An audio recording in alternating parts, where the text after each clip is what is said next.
මේ තාලේ එහා ගෙදර අයියට චරිතවත් කුකුල් පිටරයක් දාලා තේ බොන වෙලාවට කන්න කට පිස්සු වැටෙන කෑමක් හදමුද? ඒකට ඉතින් අනිවාර්යෙන්ම පාන් පිටි ඕන. දැන් ඉතින් අහන්න එපා පාන් පිටි වලින් විතරක් හදන්න පුළුවන් කියලා. නෑ පාන් පිටි වලට අමතරව තව අඩුම් කුඩුම් ටිකක් ඕනේ වෙනවා. හරිද? දාන දේවල් කියන්නයි හදන විදිය කියන්නයි එකපාර බෑනේ. ඒක නිසා මම දාන දේවල් වීඩියෝ එකේ මෙන්ෂන් කරනවා. 100 කටේ දාගෙන එහෙම වීඩියෝ එක බලන්නේ නෑ. හරිද? ඔයා දකින්න නැති මම පිටි ඩෝ එක හදාගන්න වතුර දාගන්නවා. ඒ දාගත්තේ කූල් වතුර. හරි පිටි ඩෝ එක හදලා විනාඩි 20ක් පැත්තකින් තියලා නටන්න නෙවෙයි මෙන්න මෙහෙ ඇවිල්ලා මැදට දාගන්න ඕන ෆිලින් එක හදාගමු. හරිද? ඒකට ඉතින් මම දාගන්නේ ඉඟුරු ලූණු කැරට් ඒ වගේම තඹගත්තු අල. හරිද? ඔයාගේ අල්ලපු ගෙදර අයිය සැර කන්න කැමති නම් නයි මිරිස් ටිකකුත් දාගන්න අමතක කරන්න එපා. හරි දැන් ඉතින් කියන්න එපා ලුණු ගම් මිරිස් දාන්න නැතුව ඕක රහ නෑනේ කියලා. ඇස් දෙක කටේ දාගෙන බලනවා නම් ඉතින් ඒවා පේන්නේ නෑ තමයි. හරිද? දැන් ඉතින් අහන්න එපා මන් දාගත්තු දේවල් විතරමද පුළුවන් ෆිලින් එකට දාගන්න කියලා.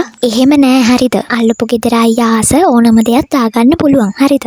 ආස කිව්වේ ඉතින් කන්න පුළුවන් දේවල්. හරිද? ෆිලින් එක හදාගත්තන් පස්සේ ඒක කොහෙට හරි දාගෙන ඉවර වෙලා පිටි ඩෝ එක අරගෙන අල්ලපු ගෙදර අයියගේ නහේ සයිස් බෝල හදාගෙන මේ වගේ ගල් රෝලකින් හරි තුනී කරගන්න ඕන. හරිද? පාන් පිටි දාගත්තේ ඇලෙන්නේ නැති වෙන්න. හරිද? ඊට පස්සේ මේ වගේ පැටිස් කටර් එකක් අරගෙන තුනී කරගත්තු පිටි ඩෝ එක තියාගෙන ඉවර වෙලා ඒකට හදාගත්තු ෆිලින් එක පුරවලා තව තඹගත්තු චරිතවත් කුකුල් බිත්තරයකින් 4න් එකක් අරගෙන මේ වගේ කපා ගන්න තමයි තියෙන්නේ. හරිද? දැන් ඉතින් අහන්න එපා ඕක හදන්න කට එකක්ම ඕනද කියලා. කට එකක් තියෙනවා නම් ඉතින් ගොඩක් හොඳයි. නැත්නම් ඉතින් අතින් හදලා ඉවර වෙලා අල්ලපු ගෙදර අයියකින් ගෑරුප්පුවක් ඉල්ලගෙන මේ වගේ අයිනෙන් ඉරි ගහ ගන්න. හරිද? ඊළඟට ඉතින් අලුත්ම චාච්චියක් අරගෙන අඩියක් විතර ගැඹුරට එන්ජොයි පිරිසිදු පොල් තෙල් ටිකක් දාගෙන පොල් තෙල් එක හොඳට නැටුවයින් පස්සේ මේ වගේ බැද ගන්න තමයි තියෙන්නේ. හරිද? දන්නවනේ ඉතින් අල්ලපු ගෙදර අයියට දෙනවනම් හොඳම දේවල් පාවිච්චි කරලා හදන්න එපා. ඒක නිසා අනිවාර්යයෙන්ම එන්ජොයි කොකනට් ඔයිල් පාවිච්චි කරන්න අමතක කරන්න එපා. මොකද ඉතින් ඒකෙන් හොඳට පිරිසිදුවට වගේම මුඩු රහ නැතුව බැද ගන්න පුළුවන්. හරිද? ඔයවත් යන ලූස් පොල් තෙල් දෙකක් පාවිච්චි කරලා මුඩු රහ ආවොත් අල්ලපු ගෙදර අයියා තරහ වෙයි. හරිද? ඔන්න ඒකට ඉතින් මන් නම් වග කියන්නේ නැහැ. හරිද?